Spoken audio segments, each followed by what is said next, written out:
Ikiwa imepita miaka kadhaa baada ya penzi la Harmonize pamoja na Kajala kuvunjika kwa mara nyingine tena tarehe 25 mwezi wa 12 usiku wa kuamkia leo hii, kwa maana Christmas kuamkia Boxing Day, tumepata nafasi nyingine tena ya kuwaona wawili hao wakiwa pamoja, na za chini ya carpet inaelezwa kwamba wamerudiana tena.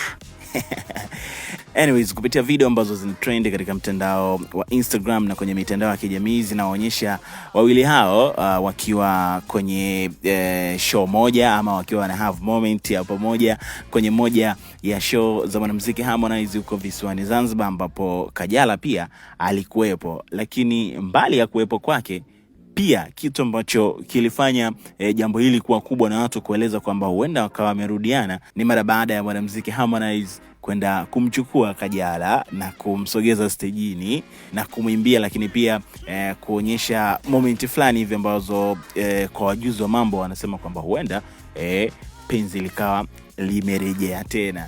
Na ukumbuke Harmonize na Kajala, hii si mara ya kwanza kurudiana kama itakuwa ndo hivyo, kwa sababu before that miaka kadhaa nyuma walishawahi kuwa kwenye mahusiano kabla ya kutengana ama kuachana, then baada ya muda kadhaa wakaja wakarudiana wakaachana tena, na sasa hivi tunaambiwa wamerudiana tena. Kwa hiyo acha tuone kama ni kweli taarifa za kurudiana kwao zipo sawa ama namna gani, vipi, wote tutajua, kwa sababu hawa ni miongoni mwa watu ambao hawawezi kujificha wanapokuwa kwenye mahusiano. Una comment gani kuhusiana na hili?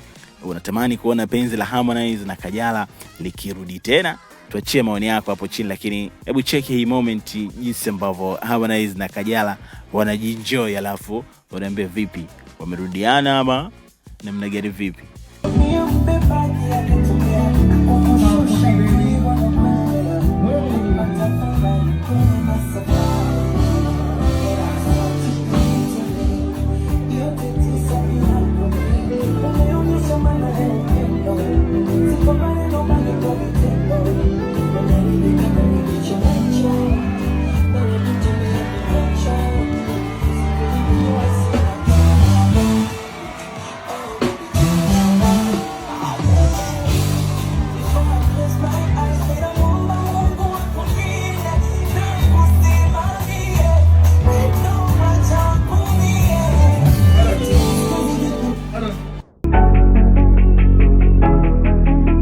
ST Bongo, nyumbani kwanza.